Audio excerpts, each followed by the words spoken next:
नमस्ते दोस्तों, और द अहमद शो के एक और शानदार एपिसोड में आपका बहुत बहुत स्वागत है। आज हम एक बहुत ही खास, बहुत ही खूबसूरत सफर पर निकलने वाले हैं।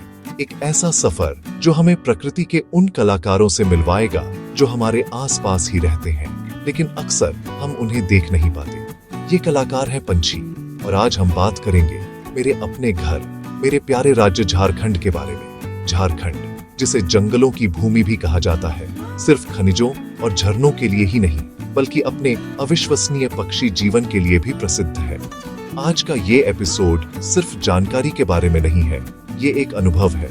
हम साथ मिलकर झारखंड के जंगलों, खेतों और तालाबों की गहराई में उतरेंगे और उन 10 सबसे खूबसूरत, सबसे आकर्षक पक्षियों की दुनिया को जानेंगे जो इस धरती को अपना घर कहते हैं। ये सिर्फ पक्षियों की सूची नहीं होगी, बल्कि उनकी कहानियों, उनकी आदतों और उनकी उस खूबसूरती को समझने की कोशिश होगी जो हमारे दिल को छू जाती है। तो क्या आप तैयार हैं इस रंगीन और संगीतमय यात्रा के लिए? आइए मेरे साथ चलिए और अपनी आंखों को खुला रखिए, क्योंकि आज हम झारखंड के उन छिपे हुए खजानों को देखने जा रहे हैं जो आसमान में उड़ते हैं। हम जानेंगे उन पंखों वाले रत्नों के बारे में जिनकी खूबसूरती देखकर आप भी कहेंगे, वाह, प्रकृति कितनी अद्भुत है। तो चलिए शुरू करते हैं झारखंड के 10 सबसे खूबसूरत पक्षियों के साथ हमारा आज का ये खास सफर। दोस्तों, हमारी सूची में पहला नाम है भारत का राष्ट्रीय पक्षी मोर। इसकी सुंदरता, इसके रंग बिरंगे पंख और शाही अंदाज इसे झारखंड के जंगलों का राजा बनाते हैं। इसकी लंबी सफेद पूंछ हवा में किसी रेशमी रिबन की तरह लहराती है। दूधराज को देखना वाकई किसी सपने के सच होने जैसा है, एक सचमुच का स्वर्गीय पक्षी। सोचिए, घने हरे जंगल के बीच अचानक आपको आग का एक गोला उड़ता हुआ दिखे। चमकीले लाल और पीले रंग वाला स्कारलेट मिनीवेट कुछ ऐसा ही दिखता है। नीलकंठ, जिसके नीले पंख खुलते ही आसमान का एक टुकड़ा जमीन पर उतर आता है।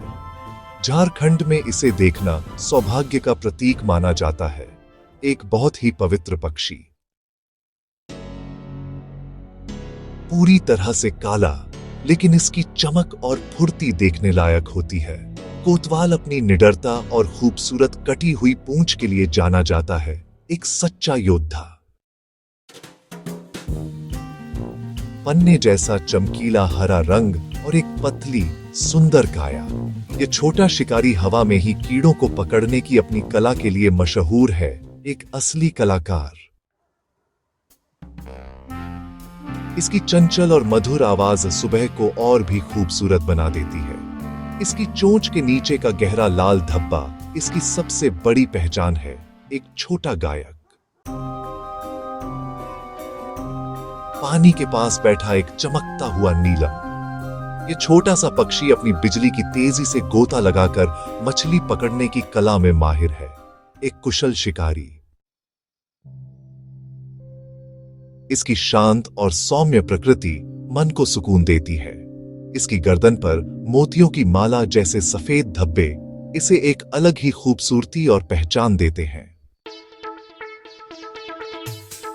इसके माथे और छाती पर चमकीले रंग होते हैं और इसकी टुक टुक की आवाज किसी ठठेरे के हथौड़े जैसी लगती है, जो जंगल में दूर तक गूंजती है। तो दोस्तों, यह थी झारखंड के 10 सबसे खूबसूरत पक्षियों की हमारी यात्रा। मुझे उम्मीद है कि आपको यह सफर उतना ही पसंद आया होगा जितना मुझे आपको इस पर ले जाने में आया। ये पक्षी सिर्फ हमारी प्रकृति का हिस्सा नहीं है, बल्कि ये हमारे जीवन का एक महत्वपूर्ण हिस्सा है। इनकी मौजूदगी हमें यह याद दिलाती है कि हमारे आसपास कितनी सुंदरता और कितना जीवन मौजूद है। बस हमें अपनी भाग दौड़ भरी जिंदगी से थोड़ा समय निकालकर उसे देखने की जरूरत है। ये हमें सिखाते हैं कि खुशी छोटी छोटी चीजों में है, एक मधुर गीत में, एक रंगीन पंख में। मैं आप सभी का दिल से धन्यवाद करना चाहता हूं कि आपने अपना कीमती समय निकालकर इस वीडियो को देखा। आपकी मौजूदगी और आपका साथ ही मेरी सबसे बड़ी प्रेरणा है। अब मैं आपसे जानना चाहता हूं, इन 10 खूबसूरत पक्षियों में से आपका पसंदीदा कौन सा है? क्या वो शाही मोर है या फिर छोटा सा प्यारा किंगफिशर? नीचे कमेंट्स में मुझे जरूर बताएं। आपके कमेंट्स पढ़ना और आपसे जुड़ना मुझे बहुत अच्छा लगता है। और अगर आपको आज का यह एपिसोड पसंद आया हो, अगर आपको प्रकृति से थोड़ा भी प्यार है, तो कृपया इस चैनल को सब्सक्राइब करना न भूलें और उस बेल आइकन को भी दबा दें ताकि आप हमारा कोई भी भविष्य का एपिसोड मिस न करें। हम ऐसे ही गहरे, ज्ञानवर्धक और दिल को छू लेने वाले विषयों पर बात करते रहेंगे।